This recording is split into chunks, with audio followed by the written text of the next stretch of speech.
Hello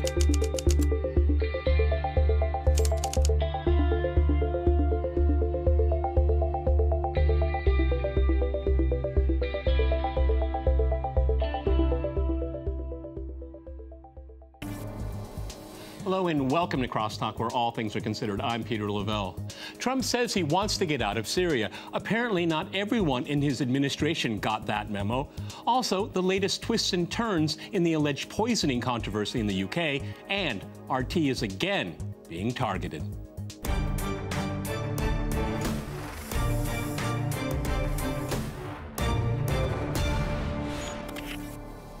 Cross-talking some real news, I'm joined by my guest, Mark Sloboda. He's an international affairs and security analyst. We also have Victor Olevich. He is a political analyst as well as a leading expert at the Center for Actual Politics. And we have Dmitry Babich. He is a political analyst with Sputnik International. All right, gentlemen, as always, Crosstalk rules in effect. That means you can jump in time anytime you want, and I always appreciate it. Mark, let me go to you first here. We have President Donald Trump saying that it's essentially time for the United States to get out of Syria, kind of hearkening back to the old campaign days. But apparently, as I said in my introduction, not everybody got that memo in the administration. What's going on here? We'll be coming out of Syria, like, very soon. Let the other people take care of it now. We got to get back to our country, where we belong, where we want to be. See, that was the Trump that I remember from the campaign. That people voted for, too. Well, yeah, I don't know if they voted on Syria and foreign policy, but that is what his foreign policy platform was at the time. Now, this was immediately met across the press, led by the Washington Post, the New York Times, but even from people within his own administration, immediately trying to walk that back, right? They're like, oh, did you check that in with Mad Dog? Did Mad Dog approve that message, Mr. Trump? What does this tell us about his administration, though? Yeah. Because there doesn't seem to be any coordinated policy. There seems to be no timeline as well. So, I mean, is this something that Trump just says because it was like at a rally, okay, to energize the base? Because this is a kind of a test of who's running foreign policy, Victor. Read my lips. No new taxes, said George Bush Sr. during a Republican convention. One of the first things he did as president was he raised taxes for the American taxpayers. Politicians say I did not have sexual untruths with that woman all the time. And to put it, very shortly, in short, what Trump did was he said something that was not true. The United States is not planning to get out of Syria very soon, or in a long-term perspective. The United States plans to stay in Syria as long as possible. Even if the President of the United States doesn't agree, Dima? That's what the President of the United States doesn't say so, but most likely he does agree with staying there. For me, the reason why we're doing this is because I think it's a litmus test of if there's a real disconnect in words and in policy. And apparently, there is. Dima. Basically, I was asked to comment on this by Al Jazeera. And they told me, it's not like in Russia where the president says something, he means it. It's a democratic country, Yes, I said yes. Where the deep state runs things. That's right. There's democracy. I don't know about the deep state, but the ideology runs it. And according to that ideology, the United States and the EU should never, never make concessions. They cannot retreat. The problem with this ideology, it can only move forward. It can only attack. It cannot retreat. One of the interesting things, Mark, we have John Bolton coming in. And I think we all know his long history of blunders and failed policies. But he is a big booster for interventionism. I mean, he essentially is associated with it. He'll want to stay in Syria. So on day one, North Korea and Syria are going to be on the table here. And they say they agree on a lot of things. I actually think they disagree on a lot of things. Yeah, I think John Bolton probably did a facepalm moment when he heard Trump say this and question exactly what he was walking into. One of the lines out of the Associated Press story on this was, alarm bells went off across the State Department and the Pentagon. Again, showing that Trump is obviously not on the same foreign policy and military page. In the pages of the Washington Post, our favorite neocon, Josh Rogan, the mouthpiece whenever the security state wants to say something, he wrote an article under the title, "In Syria, we took the oil. Now Trump wants to give it to, not to the Syrian government, but to Iran." This is the specter. We've long talked about this, how the neocons tried to shift the goalpost with Trump to raise the specter of Iran because of the hard-on that the Trump administration and this is what's going to Iran. happen, Victor. This is what's going to happen, is that, because apparently Trump and Bolton are on the same page when it comes to Iran, this is how he's going to convince Trump that his Syria policy has to be an extension of the policy on Iran. That's how it's going to play out. Of course, but it is hard to believe that Trump's words were sincere to start with. He probably did not mean one single word of what he said about getting out of Syria very soon. He has proved himself to be a president who promises a lot. Makes a lot of promises, makes a lot of statements. Under delivery. Yes, okay. that have very little to do with reality or with even wanting to do that. Why he does that? Sometimes bluffing, sometimes believing that that increases the effectiveness of his negotiating positions and so forth. I tend to agree with you, but the problem with that is that we do, at least at this point in time, we have these negotiations coming up with North Korea and South Korea. If the North Koreans are seeing this kind of bluster coming out of Trump, how are they going to trust any kind of deal? Making a deal with the Americans is hard enough. Well, let me remind us all that the American Constitution says that the president determines the foreign policy. So if the United States had been run by law... Except for when it applies, when it has something to do with Russia these days, okay? Then yes. The president doesn't. But on many issues, as we see now, the United States is not ruled by the elected president. It is ruled by an unelected ideology. And with North Korea, it's the same as with the Middle East, The United States took a belligerent line. There are going to be, the military exercises are starting right now in South Korea. The aim is to forget all the symbolic achievements of a joint team at the Olympic Games, of a first visit by Kim Jong-un to China, the rapprochement. In the face of it, they have these new exercises. Okay, we're going to keep an eye on that. I want to go to this poisoning case in the UK. It's falling apart. The official line is falling apart, Mark. Well, I don't see that at all. We've just had an Easter miracle. Oh, yeah.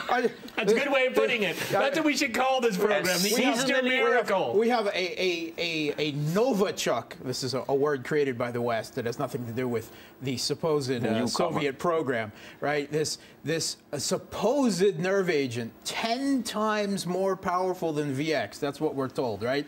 So far, out of the 3 supposed victims of it, we've got a cop out walking the streets just fine, talking to the press, and then the double agent, the British spy's daughter, evidently miraculously. She can speak now. She's already on social media. We had a headline in the Telegraph, right? One day it was poisoned Russian spy and daughter should be allowed to die, says friend. 36 hours later, in the Telegraph, Russian spy's daughter is conscious and talking nearly a month after chemical attack. That's what I call a seasonally appropriate resurrection. Happy Easter, guys. That's what I call a seasonally appropriate resurrection. But it's not the only strange thing about this poisoning. Let me just give you all the versions that they had before. That Mr. Skripal and his daughter were sprayed by a passerby. That they were contaminated from a drone. That someone has inserted this poison in his car. Now we find out. And then there was a smeared door. Where Now we have the smeared door. Now we have the smeared door. So they removed the door. Yeah, and the door, they removed it. So we have no way to know where it was smeared from. From the outside or from the inside. This is the if from the inside, then someone familiar to the Skripals. This is the interesting thing about this door theory, right? Because supposedly this is a contact nerve poison in some type of liquid or powder form on the door. They touched it. They supposedly left the house at 9 o'clock in the morning and didn't collapse in the park until 4 o'clock. So this is a nerve agent 10 times more powerful than VX that somehow has a 7-hour onset time. Amazing. And then you recover after a month with evidently no ill effects. Victor, but the damage has been done. And the intention of this has been played out. Go exactly. ahead. Actually, from what Mark and Dmitry said, it becomes very obvious why the British denied Russian authorities, members of the Russian consulate, access to these Russian citizens. Yulia Skripal is a Russian citizen, and by any, by international law, they had to give access. Why wouldn't they want to give them access? Because we don't know what really happened to Skripal and his daughter, or if anything at all happened to them. If anything at all happened exactly. to them. So, but maybe it was bad sushi. Who knows? But or maybe it was something else that the British and the Americans passed to them or didn't pass to them. Maybe nothing happened at all to them. We don't know. There is no evidence presented anywhere. But, as you correctly pointed out, what matters today is perception, not reality. And the perception is created by the massive anti-Russian propaganda, Russophobic propaganda in British, European, American press. Because you have the U.S. State Department saying, well, we'll take the word of our British colleagues. And today, the atmosphere is such that you could accuse Russia and Russians of any possible crime, of any possible violation, and unfortunately, the majority of people in Western countries would believe No, the majority of the media. I don't think a lot of people are buying on this. Go real quickly, no and I want to get both of you before we go to the break. Well, I think it's just like the arson of Reichstag. It's still not clear who did it. The Dutch radicals aided by the Jews, as Hitler said, or Hitler himself. The consequences are so terrible that people now are not even caring about what really happened with that Reichstag in February 1933. In the same way here, their attitude is like, let's move on. Okay, forget about that door. The Russians expelled 60 American diplomats. They are destroying our relations. Well, you sent 60 we're Russian diplomats we're going to talk about that in the next part. 30 seconds, Mark, before we go to the break. Yeah, Heather Notter talking. There we go. She says that Russia is a beast from the deep sea. She's obviously a big fan of H.P. Lovecraft. Has long arms. Very literate. Russia has lots of tentacles. There's a long history of Russia being assaulted by the Nazis. All the way from the imperial times, the communist times, the Nazis, and so on. I have only this to say to Heather. Fanaga Mlawaga Nafa, Cthulhu Ryla, Waga Nagal Fatagan. In his house at Ryla, dead Cthulhu sleeps, waits dreaming. Okay, on that point, we're going to go to a short break, and after that short break, we'll continue our discussion on some real news. Stay with RT.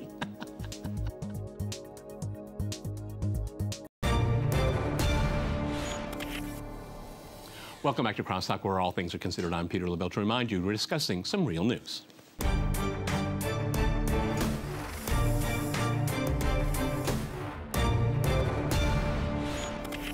Okay, gentlemen, let's switch gears here. We live in the age of something gate. Okay, so I guess we have tit for tat gate in the United States, based on what the British claim that we previously talked about in the first part of the program about this alleged poisoning. The United States has expelled probably the largest expulsion of diplomats, I think, on record here. And they also expelled Russians from the United Nations mission, which is, from what I understand, is against international law. Where's this? Why, Victor, and where's it going? Yeah, well, first of all, the American action in expelling 48 Russian diplomats from Russian embassies and Russian consulates in the U.S. and 12 Russian diplomats from the Russian mission to the United Nations was prepared before the Skripal incident happened in Britain.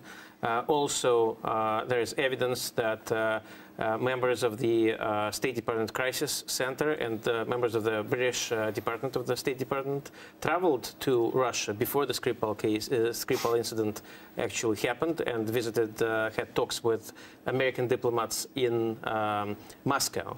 That is evidence of premeditation, that this is a clear provocation that was coordinated between London and Washington. Now, as far as their actions, what drives them? So we see that we are in a new Cold War. Effectively, we are in a new Cold War with the United States. What are they trying to accomplish with this? First of all, they want to consolidate the European nations around them. And of course, Britain, as America's main ally, closest ally, special relationship. Yes, as a country that the United States frequently uses to impose its policies on other European states. Yeah, but at the same time, I agree. I think consolidating the North Atlantic alliance is really important because it is fraying. Okay. There are two other reasons, though. Okay, but there's so much going on domestically in the EU, domestically in the UK. like failed Brexit in the European Union. You have countries like Poland and Hungary that are pushing back against the this postmodernist image of what the European Union should be. And then, of course, you have blame Russia for everything that the Democrats and liberals have failed at in the United States. And you see what happened here with some countries like Bulgaria, like Ireland, Austria. So, they tried to not take these measures, but some of them were forced to. So you see, but for example, the issue was to show the North Atlantic unity. But Mark, it didn't actually show that. It actually showed the opposite. Yeah, I mean, they tried to twist and pull, but obviously there were at least a handful of countries in Central and Eastern Europe that worked for the Irish. I think you're right that there's a domestic element, particularly for the United Kingdom, behind all of this, and that's distraction from Brexit and trying to take down the left Labour Party leader, Jeremy Corbyn, at the same time. There is a British comedy skit, a show that aired 30 years ago, Yes, Prime Minister, that has a skit that seems almost to foretell this exactly. And it goes along, one of the Prime Minister aides says to him, "We should give them a story." Like what? Start a war, that sort of thing. Well, they decide a war is too much. Why don't you expel 76 Soviet diplomats? That has been our practice when we wish to ensure the press loses interest in something. A great headline for you. Government cracks down on red spy ring. Very patriotic. It must be a story that nobody can disprove and which will be believed even if it's denied. Perfect. I think that could not a hand in the glove. Yes, Prime Minister could not air Okay, we'll today. make sure we get the link at the bottom of this for everyone to see. Go ahead, Duke. How does the New York Times report on all of this? What are their findings? They found out, let me quote an article written by their veterans, by Peter Baker and Steve Irvinger. The US has found out that a year of attempting to cooperate with Russia had not yielded much success. Which year of attempting to cooperate? Banning the Russian flag at the Olympic Games, accusing Russia of putting Mr. Trump in place.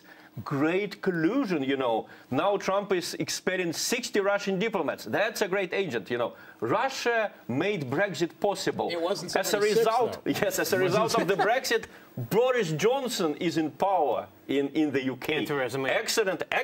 Excellent agent.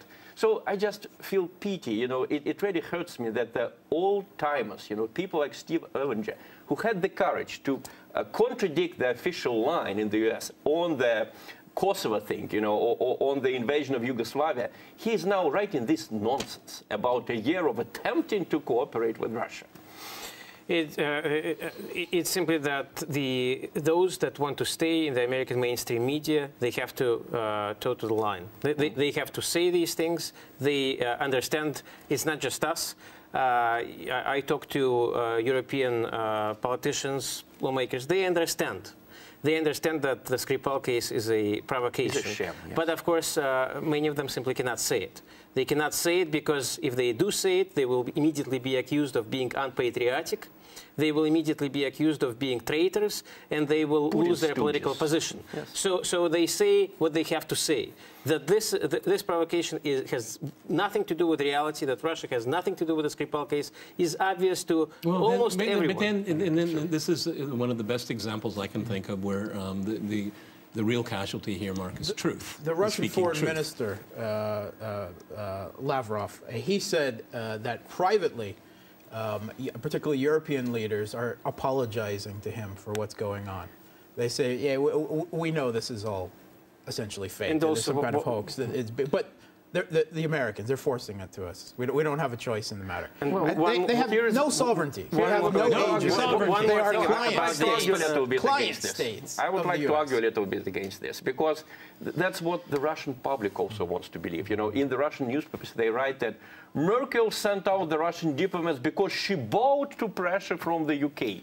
Germany is 2 times bigger economically than the UK. I don't buy that. I don't buy that. I think she sees her political career on the line, and she is tearing a page from the liberals in the U.S. saying, this actually works, okay? And I think that what they've done is just weaponize this thing here. All right, gentlemen, the really important I want to talk about is that RT is being targeted again in the U.S. and when it was forced to become registered as a foreign agent at the end of last year, RT was promised that its operations would not be hindered with this appellation. But it's not true. It's happening, Victor. Yes, we started this program with Trump's words about Syria, which are not true. The words about FARA not affecting RT's future are not true. The words about the coming summit between Trump and the North Korean leader may likely not be true also. So, and it was pretty obvious from the start that the reason that they decided to use FARA against RT was to try to shut it down, to hinder its operations, to hinder the American people's access to RT. The American government simply does not want the American putting people, restrictions on freedom of speech. They simply do not want American people to have access to alternative sources of information. Well, they're on the wrong side of history. Go ahead, Dima. Well, I mean, we keep hearing it from the United States, from the EU. We need to maintain dialogue with Russia. What sort of dialogue? Surrender or else. That's the kind of dialogue that they have. Ultimatums. They don't want to hear the other voice. That's why they are basically prohibiting the RT, basically silencing it, at least in the Washington region. This is the kind of dialogue that they want to have. I talk to you and you listen. This is the kind of dialogue that they want to have. In this situation, you know, Emmanuel Macron is going to visit Moscow and he expels the Russian diplomats. Simply because something happened in the UK, something that looks very much like a provocation. Now, France is helping the UK to investigate this.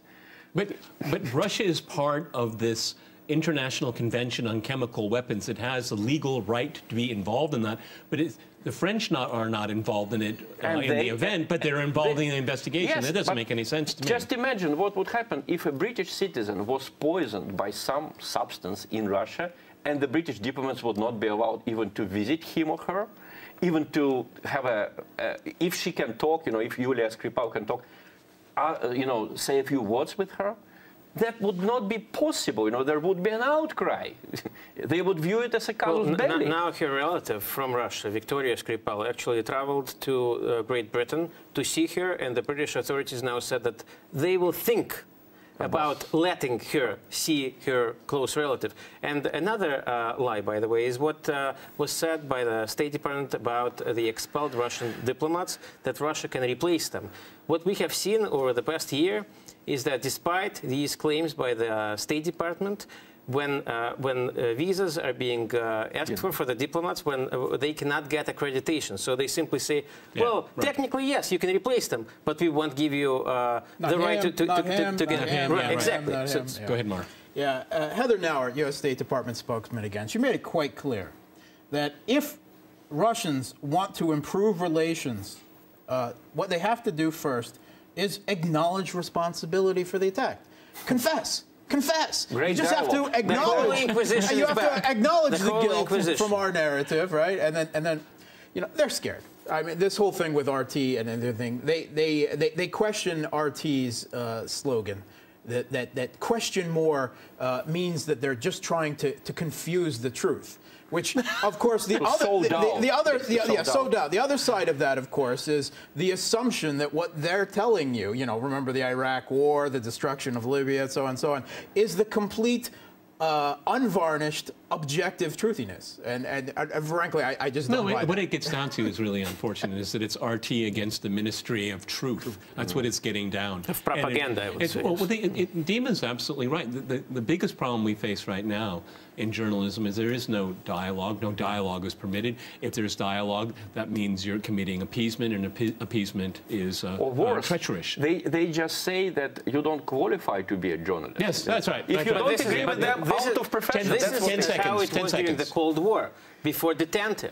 and we are getting back into that. We had dialogue during the Cold War, gentlemen. We had treaties signed on arms control. We did. We had more dialogue. After All right, gentlemen, I'm going to jump in here.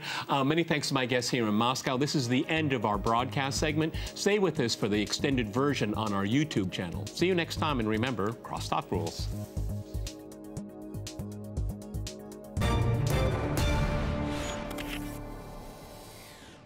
Now for the extended version of our program, where we talk political potpourri. Mark, you're on deck. Saudi Arabia. That's a big one, big topic. The incoming brat prince, Mohammed Bin Salman, had been on a coming out goodwill tour of the United States. He's meeting. It has the backing of the highest paid think tanks in Washington. Not only that, but he's got a propaganda magazine that's being printed by the same publishing house that does Trump's printing. So. It's rarely that you see such obsequious propaganda and butt-kissing coming out of the Western press. I mean, you would think that Mohammed bin Salman, mostly because he's interested in privatizing, neoliberalizing some of the Saudi oil assets, which they want to get their hands in. You would think he's the second coming of Christ. It's truly astounding what you're reading. He's meeting with the head of Goldman Sachs, the head of both political parties, tech giants, Facebook, APAC, right?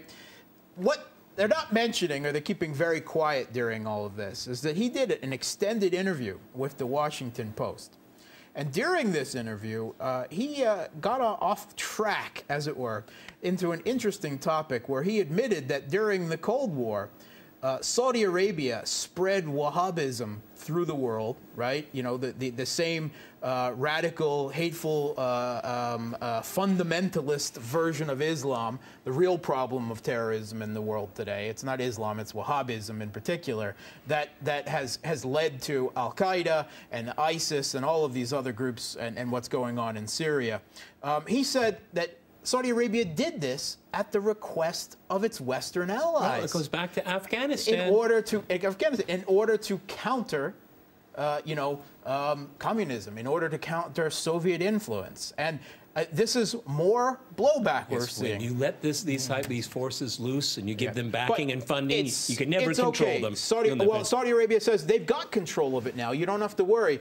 The Saudi government isn't doing it anymore. They've privatized it out to foundations that now do the same thing. Privatization of terrorism. Notice the dialectic where the United States at the same time can support women's rights around the world and give money to that, and at the same time have a great relationship with the Wahhabi power that preaches something quite different from women's rights and from other civil rights. Well, but, Mark, I'm glad you said that, because, that would be more of a realism approach, okay? We like him because he supports us. Okay, be indifferent to their values. They're different than ours, but they support us. I mean, again, we disagreed on John Bolton last week, but that's what John Bolton is all about. He believes in the military first. He doesn't care about democracy. He doesn't wrap it up and make it all sweet and cuddly and soft. As a former member of the military, let me say John Bolton doesn't care at all about the men and women serving in the military. He cares about using the military as a tool of U.S. supremacy. I concede on that point there. Go ahead, Dean. Well, I mean,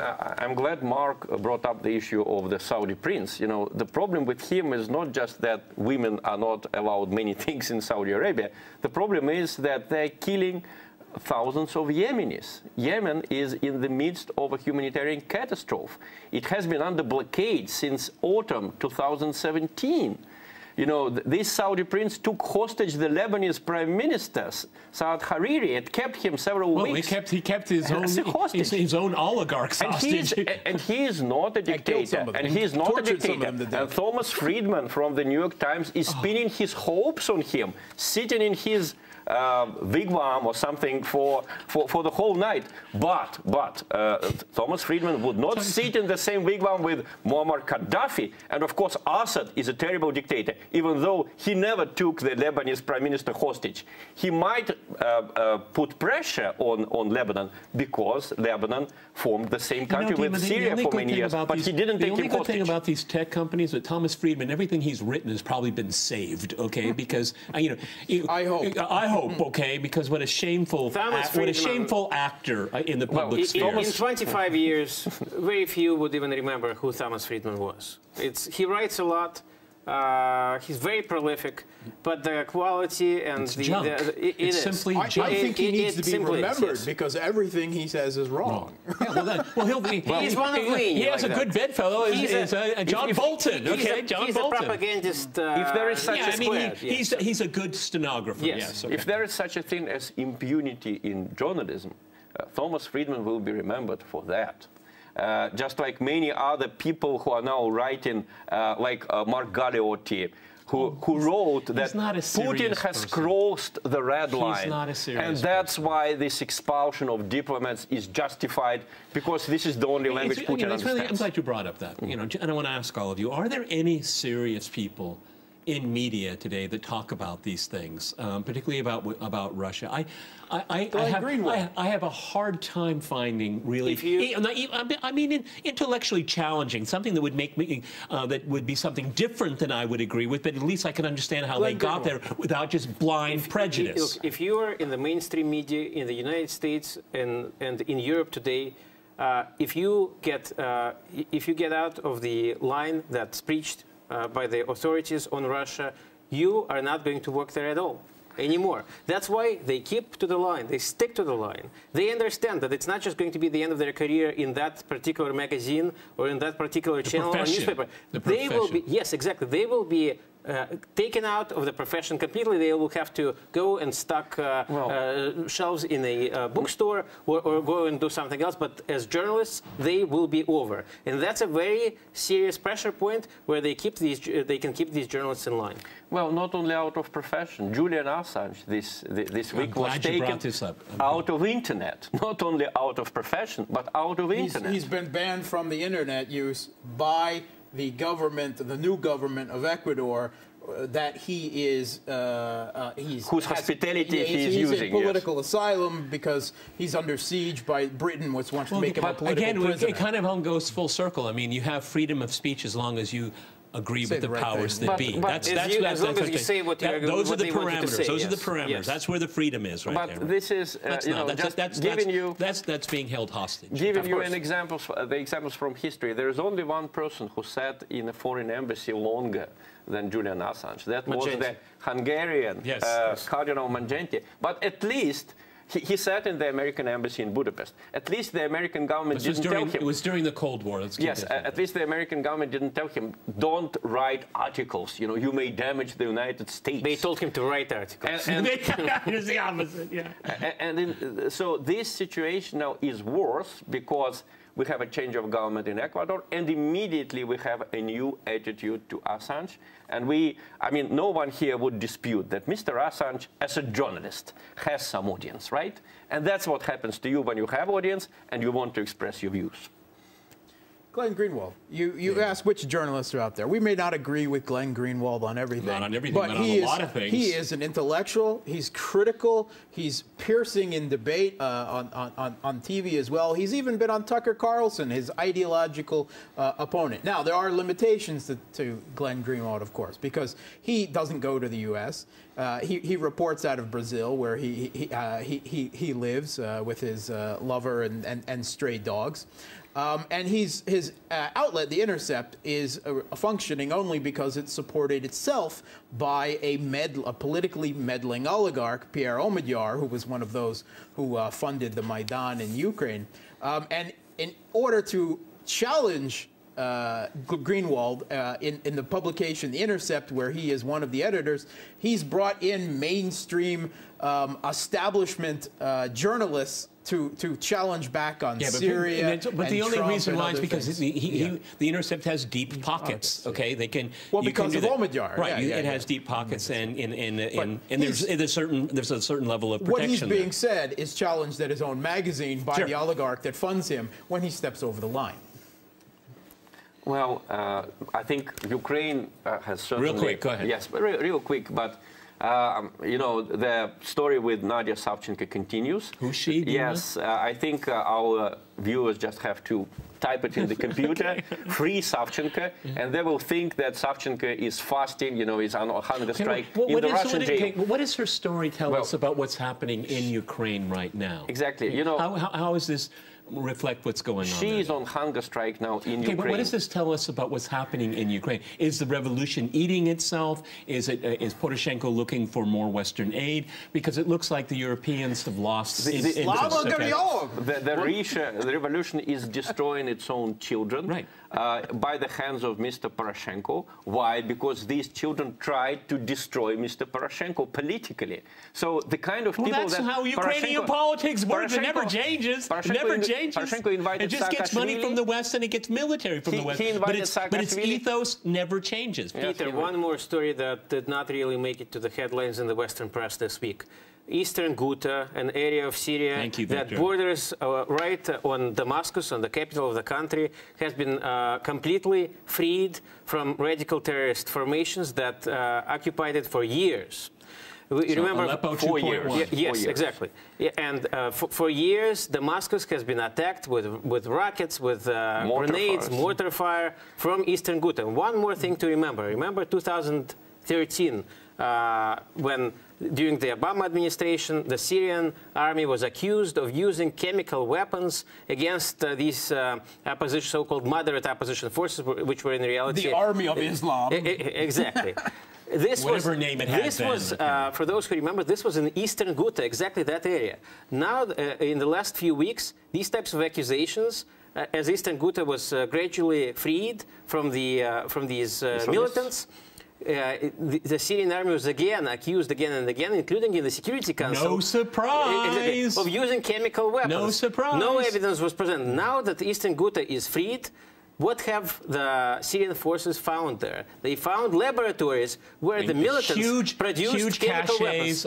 Exactly. So those were their chemical provocations by radical militants. Yeah, not only that, but the people who have escaped out, the civilians, right? Tens of thousands of civilians were able to remain in their homes once the jihadis surrendered or went into refugee camps. These people are coming out and they're saying, contrary to what the Western press has been saying for months now, screaming at the top of their lungs about human rights violations, they were fed, right? Except when the rebels took the aid that was given away from them, that they were being held, that they were not allowed to escape out of the area. They were being held hostage as human shields, that they were fired at when they tried to leave. Suddenly, the Western press is silent. They're not interested in the people of East Ghouta anymore. Well, when they disagree with you, all you hear, Yeah. gentlemen, are crickets. Okay, that's it for us in our extended version of this program. We hope you enjoyed it. Remember, crosstalk rules.